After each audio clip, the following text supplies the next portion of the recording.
Hari Hari. So this is the second of our 18 days of Gita Jayanti. Being the second day, we're going into the second chapter. So in the second chapter of the Bhagavad Gita, Krishna actually covers quite a lot of ground, but briefly. In the beginning of the second chapter, Arjuna is still describing some of the doubts, some of the reasons why he does not want to carry on in this rather horrific activity of slaughtering, of the family members slaughtering each other.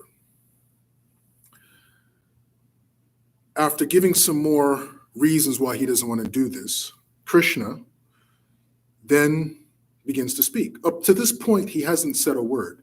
I also find that quite interesting, right? He listens and listens and listens to Arjuna go on and on and on. And he patiently listens to Arjuna vent. And when Arjuna finally submits, when Arjuna finally says, Shishyasteham shadhimam tvam prapannam, I don't know what I'm going to do. I don't know what I need to do. I don't know what I should do. Please, I surrender unto you as your disciple. Tell me. Krishna starts to speak.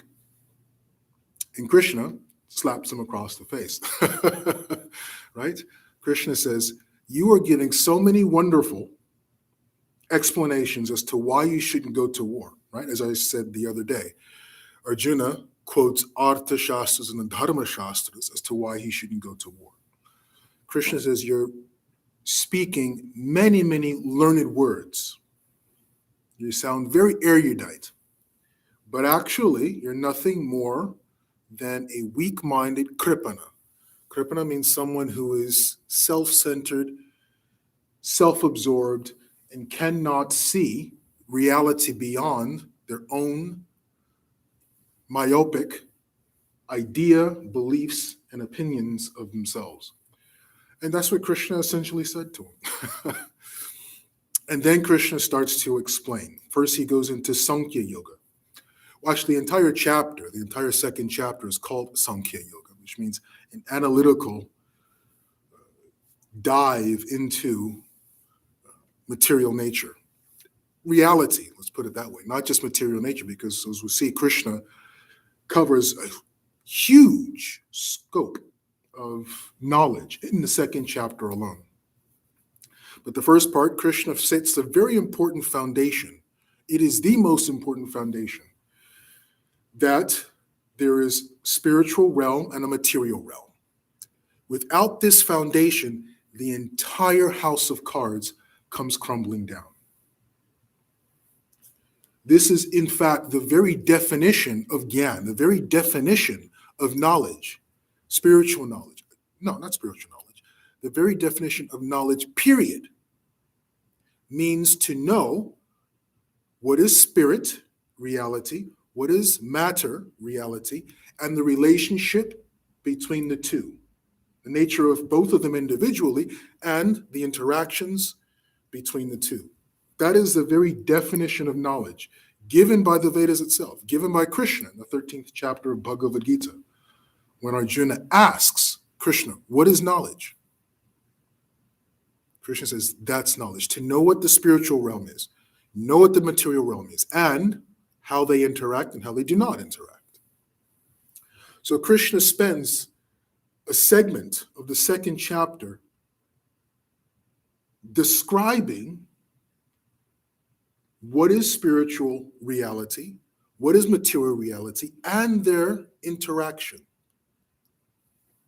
how they coexist, how those two realities overlap. And this is critically important because it is the foundation of all Vedic teachings, that the spiritual reality is eternal. There is no beginning and it has no end. That we, the living entity, the individual jiva, is of the spirit nature, which means we also have no beginning and no end. Our material body, however, does. Our material body has a beginning and an end. Our gross material body has a beginning and an end, as well as our subtle material body, mind, intelligence, and ego, have a beginning and an end. And Krishna describes and makes it very important for Arjuna to know that there is a difference. And because there is this difference, there has to be an understanding of what's important and what is not. It is with this understanding of the difference that we can actually tease out what is important and what is not. Otherwise, the living entity will be confused, right? We're talking. The living entity bewildered by the influence of ego, ahankar, thinks himself the doer. Bewildered by material nature, we think we are of material nature. We think that when our body dies, it's the end. Krishna spends a lot of time on this one concept because the rest of the Bhagavad Gita rests upon it. All the teachings of the Bhagavad Gita, all the teachings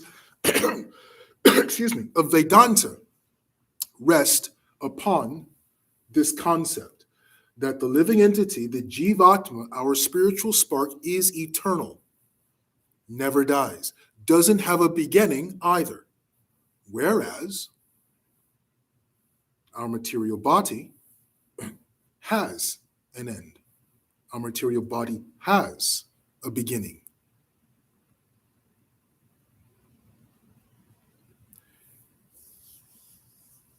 I was giving a talk some weeks ago, about whether or not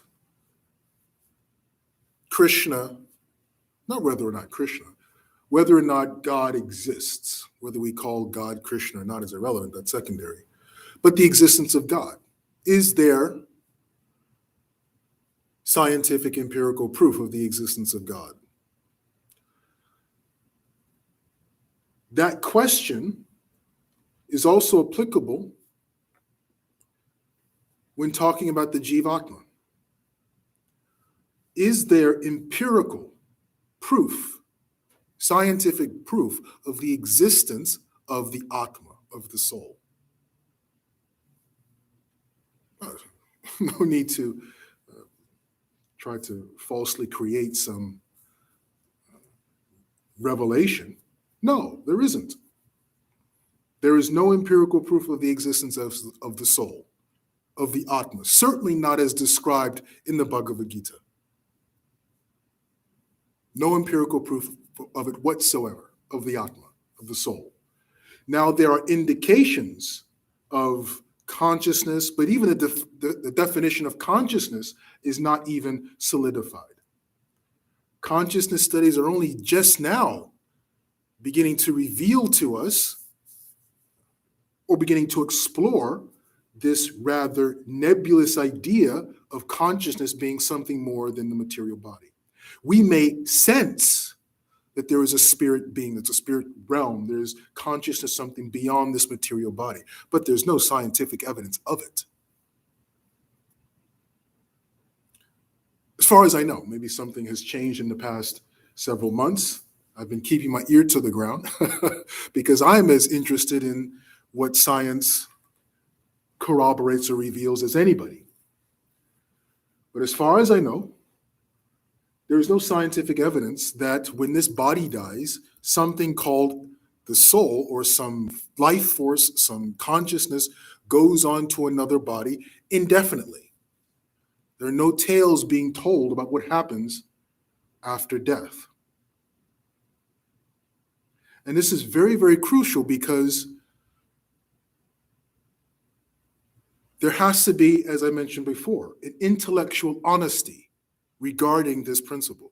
There has to be an intellectual honesty that the entire Bhagavad Gita, all the teachings of the Bhagavad Gita rest on the fact that there is a spiritual realm, a spirit realm. There's a spiritual reality. If we were to take away, if there is no such thing as a spiritual reality, nothing in the Bhagavad Gita holds water. Nothing that Krishna says holds water. And this is why Krishna, he doesn't go off into high-sounding philosophy. He doesn't have the time. There's a battle about to take place. Krishna does not go off into high-sounding philosophy. He immediately gets to the issue at hand. You live forever. Now, from what we know of the Mahabharata, Arjuna was already not only familiar, he believed and experienced this concept of the soul. In the story in the Bhagavad Purana, when the Brahman, right, lost his son died. And the Brahman went to Krishna and Arjuna and says, what are you doing? You're supposed to be the Kshatriyas. You're supposed to be protecting your citizens. My wife and I, we've been trying to have children. Every time we have a child, our child dies immediately upon birth. In your kingdom, how is this happening in your kingdom? What are you going to do about it? Krishna and Arjuna went and brought the soul back to that material body. So Arjuna's concept and understanding and realization that there's a soul in the body is already, he's already there in that sense. His experience has already proven this to him. But for us, we don't have that proof. Where does that leave us? Again, we have to exercise intellectual honesty. If we do not, we will cause problems for ourselves and for others. That dogmatic following of an idea, philosophical assertion, regardless of religion. So we must have an intellectual honesty and be true in saying that no, there is no empirical scientific evidence of there being a soul. Everything that Krishna says in Bhagavad Gita hinges on the fact that there is a soul. I am therefore going to pursue the instructions given by Krishna so that I can have that realization. That realization of the soul. Atma, Tattva. Atma is the soul, Tattva means truth. So for us, the beginning of the Bhagavad Gita, there is no evidence of the soul, but there is a process for Atma Tattva, for obtaining the realization and the experience of the spirit soul, of the spiritual realm. So the only question that has to be asked now is this something we want to do? Arjuna says, yes, I'm willing to follow, I'm willing to do, I'm willing to engage in the instructions you give. How can you help me in this regard?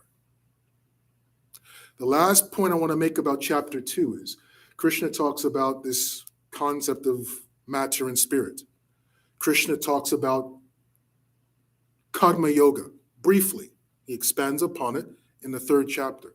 Krishna talks about jnana yoga briefly. He expands upon it in the 4th chapter. Buddhi yoga, samadhi, expands upon that in the 6th chapter. So all throughout the 2nd chapter, Krishna is throwing out these various concepts for Arjuna to wrap his head around, try to understand, and then questions are asked, and Krishna elaborates. But what is very interesting about the 2nd chapter, Krishna throws in a phrase, mat para. In the middle of all of this, the 2nd chapter is the longest, 18th chapter is the longest. The 2nd chapter is the 2nd longest chapter of all 18. And the 2nd chapter covers a larger scope of content than any other chapter, including the 18th chapter. Yet buried in the 2nd chapter is a very, very brief statement, brief word, phrase, if you will. And that phrase is mat pada. Never comes up again. Mat pada means mat, my, para, awareness. Become aware, conscious of me. This is in the middle of karma yoga, jnana yoga, all these different types of philosophical concepts are all piled on top of this, all crammed into the second chapter, and somewhere in between, Krishna says mat pada. Means your consciousness should be fixed on me. And then Krishna never brings it up again. He never says mat pada again. He uses other words like Brahma Nirvana.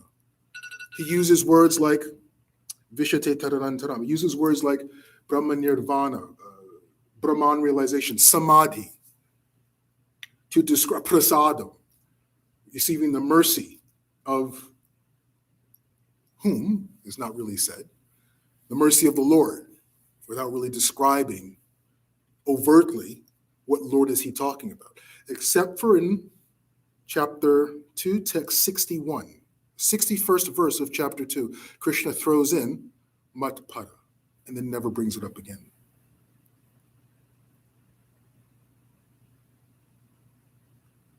I find that to be very, very, it's kind of like a teaser, right? Krishna says mat pada. There's no reason for Krishna to throw in mat pada amongst all of this other content. No reason for it. Except for the fact that Krishna is, in my personal opinion, throwing in this idea that despite all of this yoga that I'm telling you, what really matters is mat pada. I'm describing Sankhya. What really matters is mat pada. I'm describing karma yoga. What really matters is mat pada. I'm describing buddhi yoga. What really matters is mat pada. I'm describing samadhi. What matters is mat pada.